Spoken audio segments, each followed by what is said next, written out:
Bueno, en clave geopolítica tenemos bastantes focos abiertos. Por un lado, activos rusos congelados, sí, no, seguirá el plan hacia adelante. Tenemos Consejo Europeo en estos momentos y por el momento no hay una respuesta en claro. Mientras, Ucrania, Volodymyr Zelensky insiste, tenemos un agujero de 45.000, 50.000 millones de euros de cara a 2026. Si no conseguimos financiación, no podemos seguir adelante con la guerra. Y ya escuchamos a Zelensky esta semana que dijo Rusia va a seguir con más guerra en 2026. Esta es la perspectiva que dibujan desde Ucrania y, en medio de todo esto, negociaciones de cara a conseguir un alto el fuego o un avance hacia una resolución del conflicto. Y, por otro lado, también hay más advertencias por parte de países fronterizos con Rusia, como es el caso de Polonia, que dice como Ucrania tenga que aceptar capitulaciones, nuestra independencia se va a pique.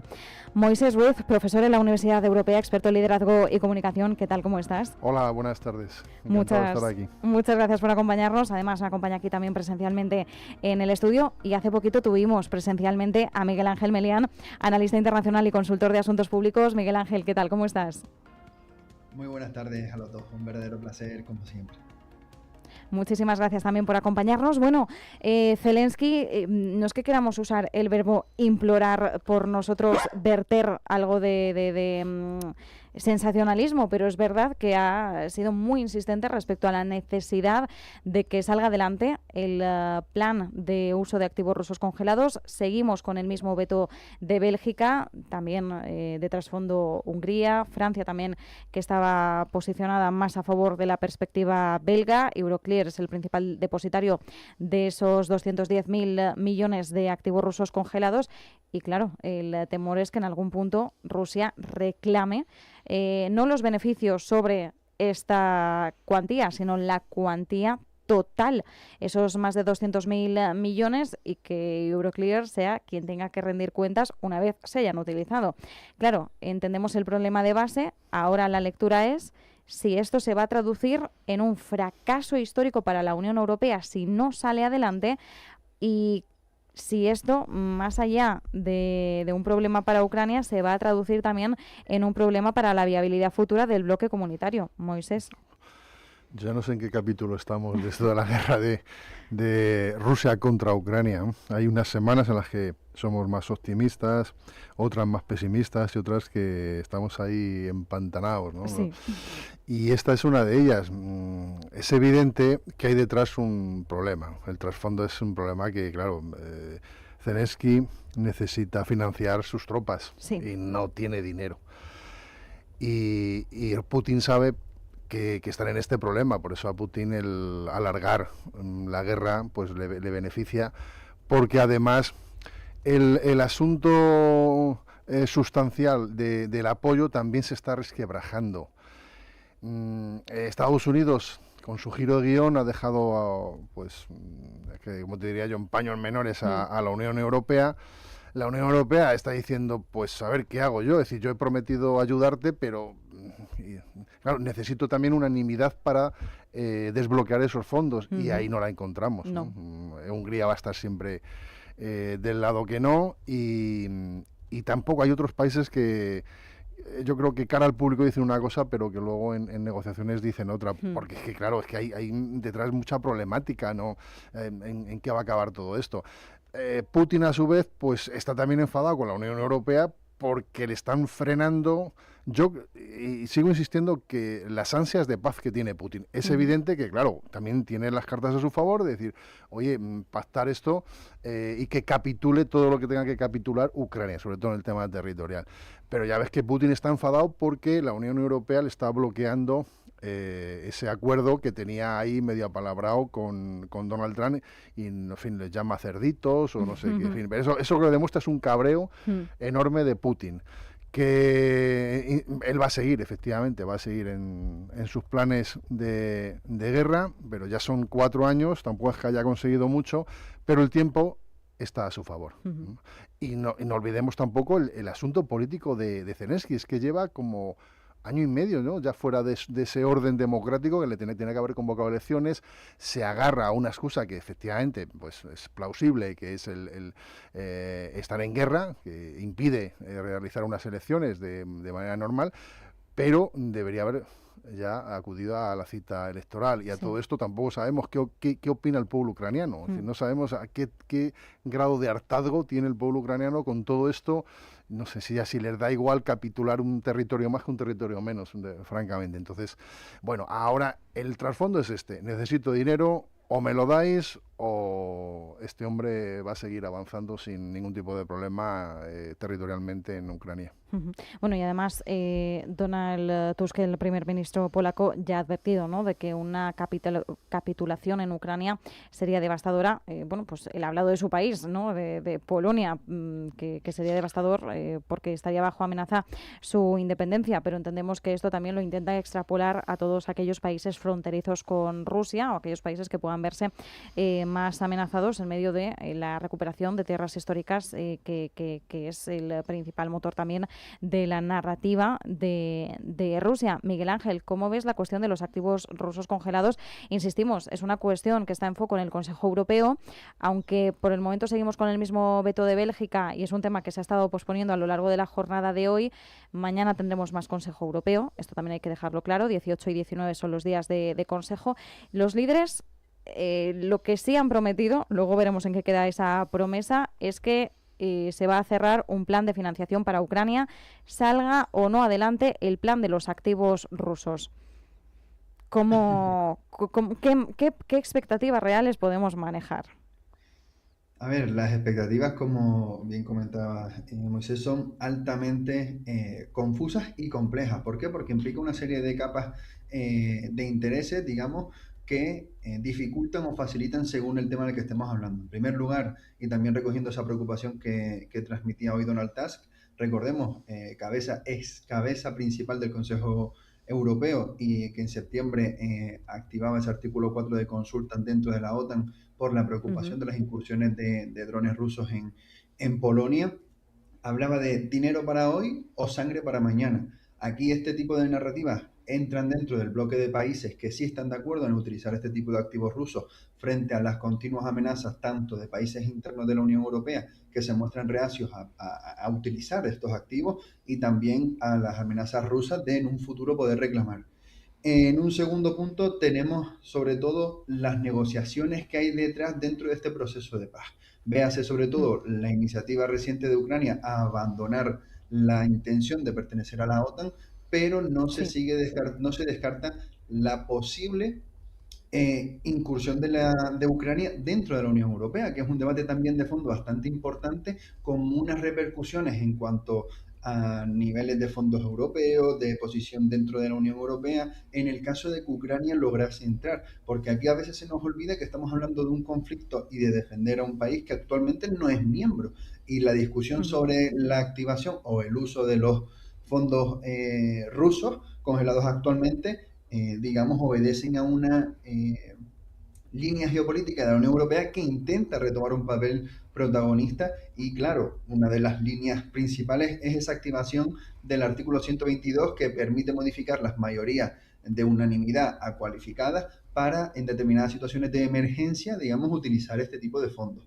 Por tanto, y ya entrando en el último punto que también indicaba el compañero en su últimas líneas de intervención, la figura de Zelensky en Ucrania y en todo el proceso de paz. Actualmente está bastante debilitada. Hace poquito leía un informe de un medio ucraniano en el que 2 de cada 10 ucranianos apoyaba a Zelensky actualmente, una de las tasas de aprobación más bajas en todo este mandato.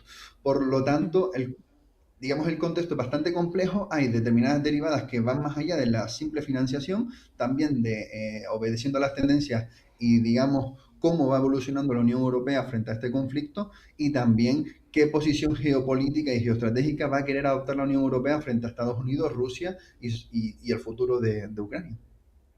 Y efectivamente, la Unión Europea está intentando ganar músculo militar, ganar más peso geopolítico, porque se ve desplazado el continente y al final también estamos viendo cómo la moneda de cambio de Trump es la disuasión mediante la fuerza. Y es la realidad que se está imponiendo. Entonces el viejo continente también se tiene que sumar a esta nueva realidad porque no le queda otra. Si no está al mando, tiene que ir a rebufo de quienes sí están. Y esta es una de quizás de las mayores críticas que también tenemos que hacer, esa percepción de la autocrítica y de la situación que tenemos. Por cierto, muy brevemente, estamos pendientes de las novedades que llegan del Consejo Europeo.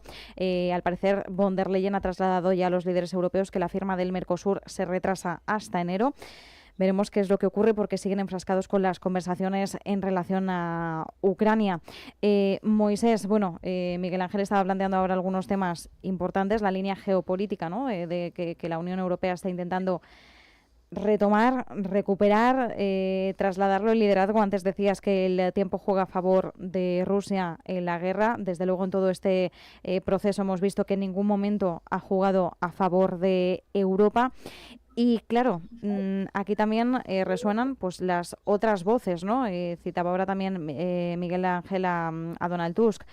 Sabemos que Polonia ahora mismo, por ejemplo, y lo hemos estado hablando, bueno, lo comentábamos en el día de ayer, ahora va a rescatar también la producción de minas antipersona para reforzar el flanco este, para reforzar la frontera con Rusia, con Bielorrusia, y de hecho muchos países también se han caído de la Convención de Ottawa en estas vías. Claro, Ucrania no es miembro de la Unión Europea, pero los miembros de la Unión Europea también ya se están preparando por si vienen mal dadas. Claro, es que todavía no tenemos una resolución, pero a falta de resolución ya nos estamos preparando por si viene un escenario peor. Es que aquí hay más miedo que realidad.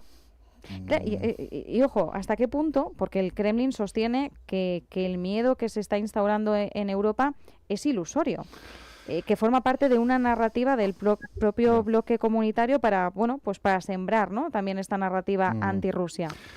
A ver, es que estamos en una década de la narrativa. Sí. Entonces, como dice, quien gana el relato... Quien controla el relato. Eso sí. gana. Bueno, a ver, yo al Kremlin le creo bastante poco. No sé, cuando Putin habla, bueno, hay que interpretarle y hay que utilizar pues mucho conocimiento, mucho expertise para tratar de esclarecer y limpiar de mentiras todo su discurso. Entonces, insisto, no lo creo. A ver, también me parece algo exagerado estar ahí en permanente estado de miedo. Es que en el fondo estamos viendo como Rusia es que tampoco se ha adentrado con una fuerza y un músculo militar que nos haga temblar en Ucrania, ¿no? Entonces, si ahora vamos a pensar que no ha acabado el tema ucraniano y se va a meter en Polonia, no sé, yo creo que Putin, al cual pues es un líder que no le tengo ninguna simpatía, pero no le considero tan extremadamente loco para entrar en un territorio que no sabemos cómo podemos salir de ahí. Es decir, estamos viendo que en Ucrania lleva 4 años y creo que está también utilizando a Donald Trump para conseguir que Europa ayude a la capitulación o lo que él llaman paz, ¿no? Conseguir la paz en Ucrania. Entonces, si se va a meter ahora ahí en Polonia, yo de momento eso no lo veo. Lo que sí es cierto que a estos líderes hay que mostrarles fortaleza. Lo que dicen hoy los jóvenes, lo de frontear, ¿no? Les tienes que frontear. Sí. Y ellos tienen que tener miedo, porque si no, a Putin dándole la mano y dándole mundiales para... en fin, ya vemos cómo se portó en aquel mundial que dejó que se empapara la líder de Croacia. Hay que ser mal educado y descortés. Pero bueno, este es este tipo de líderes, ¿no? O sea, nunca pienses que porque puede venir aquí a tu país, se puede sentar en la mesa, te puede tender la mano, puede hacerse simpático. No, a estos líderes hay que mostrarles dureza y hay que decirles cuidado porque soy más fuerte que tú. Y entonces yo creo que eso es lo que está tratando de hacer Europa. Me parece bien tener también autonomía de defensa. Hombre, seguimos teniendo a la OTAN, que eso creo que es un freno a las ansias territoriales de Putin y a sus locuras, ¿no? Entonces, bueno, pues esperemos que haya esto. Debemos estar en alerta, pero a ver, no sé, igual peco de ingenuo. Yo creo que de momento Putin no ha salido de Ucrania para que se meta en otra historia. Ujú. Nos da tiempo todavía incluso a virar hacia Estados Unidos, Taiwán y China. Miguel Ángel, es un tema que también me gustaría abordar porque en las últimas horas, bueno, ya hemos visto que Estados Unidos ha emitido un nuevo paquete de armas para Taiwán, el segundo desde que Donald Trump llegó a la Casa Blanca en enero. En este caso hablamos de algo más de 11.000 millones de dólares, es el valor de esa entrega de armas. Taiwán vuelve a estar en el foco de las fricciones geoestratégicas y económicas entre China y Estados Unidos. Sabemos los intereses, sobre todo económicos, que tiene Estados Unidos en Taiwán, en materia de semiconductores, inteligencia artificial con Taiwan Semiconductors, clave también para Nvidia, líder de semiconductores estadounidense. También sabemos el historial de China respecto a Taiwán. Taiwán declarada isla rebelde, que se considera, bueno, independiente de China. China reclama su soberanía y Estados Unidos aprovecha para ponerse en medio y, bueno, que encender un poquito más, ¿no? Esa hoguera que ya existe de por sí. ¿Hasta qué punto crees que con esta última acción podemos tener un episodio algo más candente entre China y Estados Unidos? En primer lugar, el resumen que acabas de hacer me parece impresionantemente bueno, es decir, creo que es un buen contexto para, digamos, analizar las diferentes variables que va a tener esta decisión. Tenemos que entender que se encuadra dentro de esta nueva ley de más de 900.000 millones de dólares nueva de defensa que acaba de pasar el Senado y ya había pasado el Congreso de Estados Unidos, que es una ley histórica en cuanto a términos de gastos.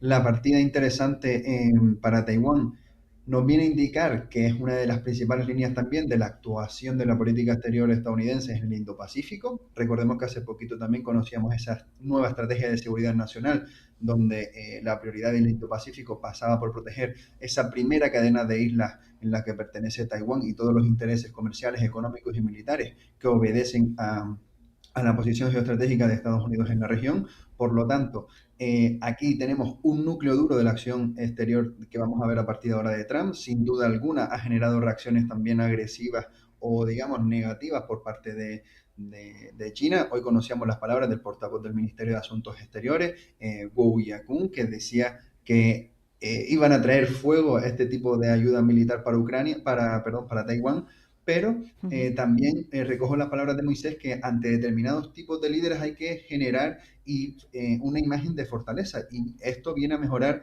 bastante la capacidad disuasoria que tiene Taiwán frente a China, sobre todo en un contexto en el que a nivel legislativo se encuentra el partido que gobierna en una minoría frente a la oposición y estamos hablando de que Trump en sus apenas 5 años que ha estado en el poder, si contamos el primer mandato, ya ha dedicado más de 21.330 millones, si no me equivoco, de ayuda, mientras que, por ejemplo, si cogemos a George W.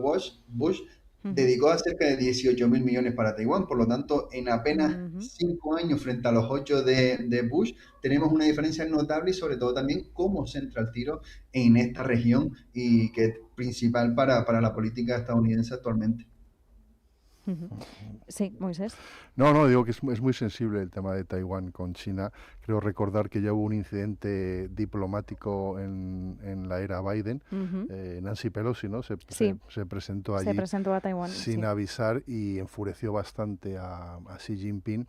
Y es que, fíjate, ahora estamos viendo en la pantalla de aquí del estudio el abrazo de Xi Jinping con Donald Trump. Claro, es que en las relaciones internacionales te puedes dejar en ridículo en cualquier momento, ¿no? Es decir, a ver, es una tensión constante. Es una tensión constante, es decir, ahí los ves y dices, oye, qué bien, han pacificado ya las tensiones, se están acercando posturas, y ahora sale Donald Trump con esta historia de Taiwán. Claro, es una isla muy importante para la actual economía y China no la quiere perder, es evidente, porque perdería poder económico y por supuesto se debilitaría como país. Pero de Donald Trump es que es imparable, ¿no? haciendo alusión a lo que decía su jefa de gabinete, esa de la personalidad de alcohólico. Bueno, es que lo de Susie Wise no lo hemos comentado. Es que grandioso hay que tener, oye, yo, en fin, para tener jefas de gabinete como esa, sí, pues no sé, que me nombre a mí, yo soy más cortés, de verdad, no digo eso. Bueno, hombre, si estos son los amigos, los verdad, enemigos... Es muy curioso, pero claro, es que ahora tiene otro fronteo que es con Venezuela, donde también hay muchos intereses económicos chinos y, en fin, yo creo que ahí está siendo prudente Donald Trump, que bueno, por su personalidad a veces me lo pregunta desde el punto de vista de comunicación, y te diré que tiene lo que popularmente se dice arrancadas de caballo y paradas de burro, ¿no? Porque a veces hay un día que se levanta y vamos, y al día siguiente se frena. Aunque yo creo que en el tema de Venezuela está siendo prudente porque cuidado con entrar ahí, que puede haber ahí un Vietnam, ¿sabes? Y sobre todo que hay intereses, y a Maduro lo está protegiendo, pues entre China y probablemente también Rusia, pues lo están protegiendo, ¿no? Económicamente es muy dependiente de estos dos países.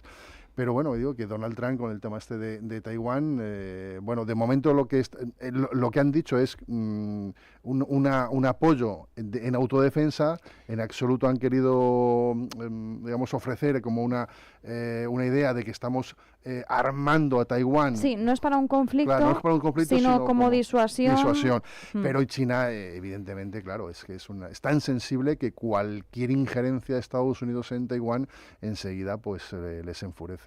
Claro, es que al principio decíamos, ¿no? Estamos en la era de la narrativa, pues efectivamente aquí, bajo la Estrategia de Seguridad Nacional de Estados Unidos que se presentaba este mes, claro, el Pentágono defiende que esta operación al final pues sirve para los propios intereses nacionales, ¿no? Económicos, de seguridad de Estados Unidos. Entonces es como reforzar a Taiwán. Estados Unidos lo defiende como una forma de preservar su propia paz y la paz regional, pero no de provocar un conflicto. Bueno, y tomó... Sí, perdón. No, solamente decir para los oyentes, cuando nosotros estamos aquí tratando de interpretar la realidad, si alguna vez nos equivocamos, pues que tampoco nos abronquen, porque si se engañan entre ellos... Todos los días nos equivocamos. si se engañan entre ellos, que nos engañen a nosotros con su narrativa. Claro. Yo creo que es lo más normal. Hacemos todo lo posible de verdad por desenmarañar este mar de confusión. Y es nuestra labor, ¿no? Desde el punto de vista de los medios de comunicación, de los expertos que nos acompañáis, intentar interpretar la actualidad y muchas veces en riguroso directo según la actualidad se está moldeando, porque a veces nos toca incluso comentar últimas horas, que es lo más complicado del mundo, porque traslada la información y a su vez ya empieza a analizarla, ¿no? Y busca los aspectos críticos para que también la audiencia entienda muy bien cuál es el panorama. Pues desde luego, mira, Susie Wiles hubiera sido un tema interesante, pero ya nos tenemos que despedir, pero efectivamente por el momento no hemos visto carta de despido o no se ha publicado nada, pero recuerdo que mencionó la personalidad de alcohólico de Donald Trump y a J.D. Vance, que además sabemos que se posiciona muy bien para sucederle, decía que era, bueno, un teórico de la conspiración.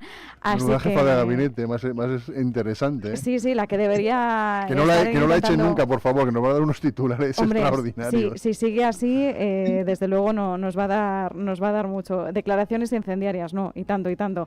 Así que nada, nos quedamos con esto, con un mejor sabor de boca, aunque sea en clave de humor. Moisés Ruiz, profesor en la Universidad Europea, experto en liderazgo y comunicación. Miguel Ángel Melián, analista internacional y consultor de asuntos públicos. Muchísimas gracias a ambos. Un abrazo. Un abrazo, buenas noches. Muchísimas gracias, un placer y encantado, Moisés. Hasta luego, un abrazo fuerte.